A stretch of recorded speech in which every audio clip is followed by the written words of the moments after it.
What's up, everybody? We're back with another video. This one is for my first impressions of Season of the Lost. I don't even know where to begin, but I should state first that this video is going to be full of spoilers, so if you haven't had the chance to play since launch, you might want to get out. But we're going to start with the story. Plain and simple, it's got me hooked. But then the first mission, we got confirmation that the Osiris that we'd been dealing with since the Season of the Hunt has actually been Savathun the entire time. While that was expected for quite a while now, I was not expecting Mara Sov, Queen of the Reef, to make a partnership with Savathun. That partnership entails the Guardians helping Mara to get her lost Techians back so they can rid the worm from Savathun, since Xivu Arath has been hunting her. And if the worm is removed, then we get the real Osiris back. So far, we were able to save the first Techian by playing through some of the new seasonal activities, which we'll get to shortly. But I do have a small gripe with how the seasonal quest has been presented to us. After the first mission, we end up getting a quest that shows it has 53 steps. Which many would think that this week alone has 53 steps, but that's not the case. This week, we get to do the first 6 steps. Then the quest says it'll update at the next weekly reset, keeping us within that drip feed content style. I personally don't have an issue with the drip feed style, but I have more of an issue with it being one big quest instead of a new quest each week. Now moving into the activities, and for Season of the Lost, we have 2 major ones, kinda like what we had in Splicer.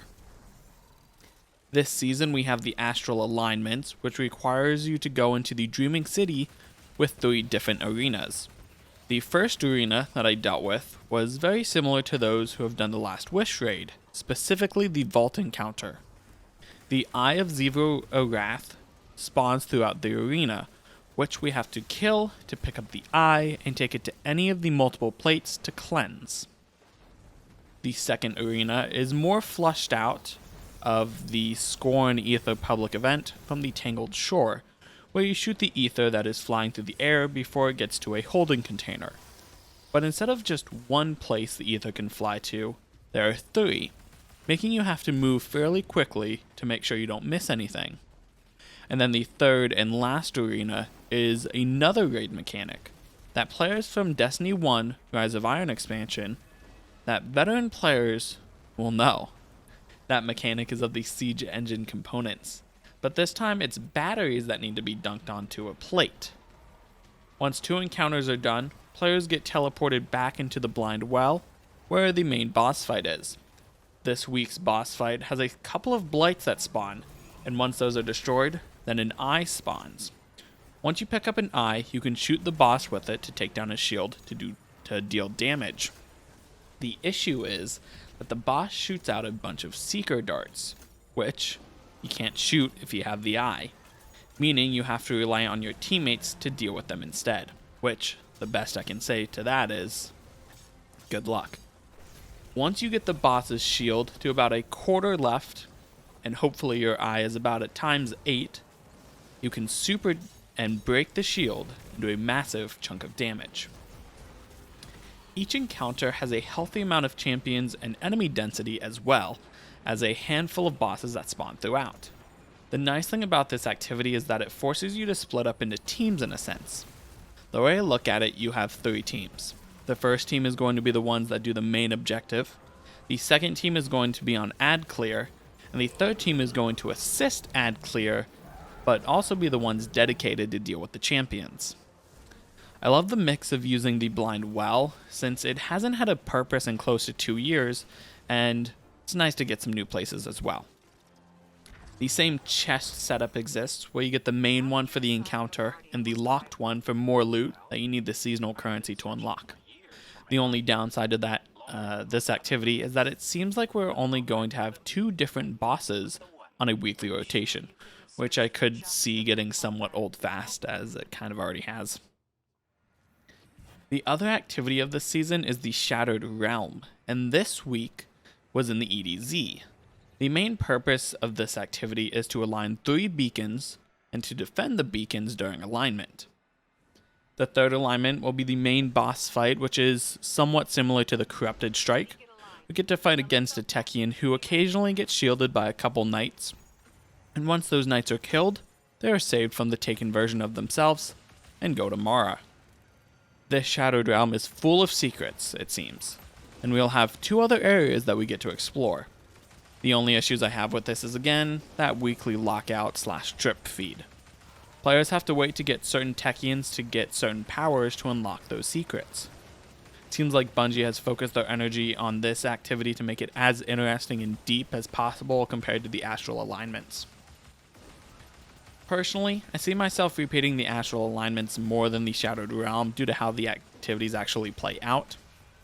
Astral I can play and not really have to pay attention a whole lot, but you have to with Shadowed Realm a little bit.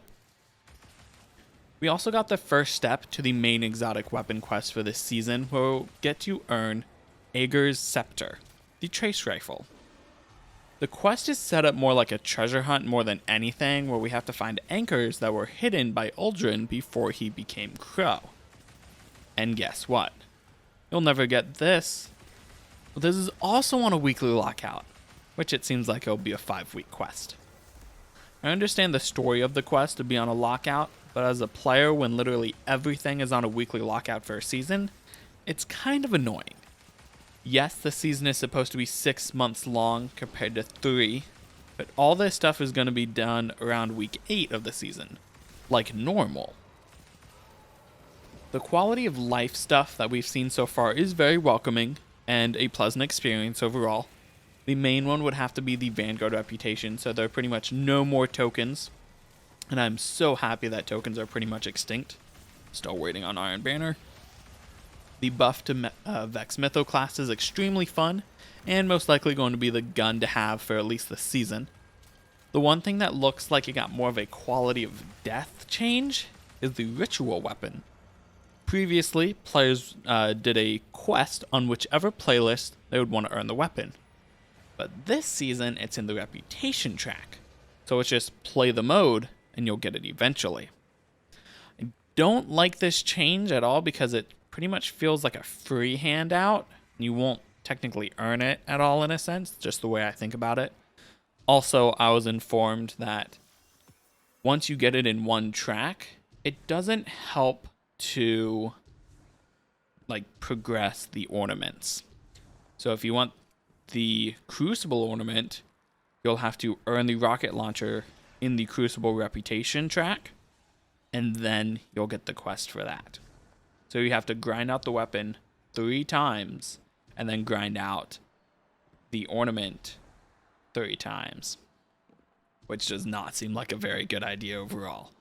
Again, they're probably just trying to do what they can to make sure that everybody has something to play for the 6 months, keep them busy, but it is what it is. I am looking forward to the 30th anniversary stuff in December and to see how the remainder of the story for this season will play out. That's all I have for today's video. If you did enjoy it, make sure to hit that like button and subscribe for more Destiny 2 content. Till next time, Guardians, stay safe.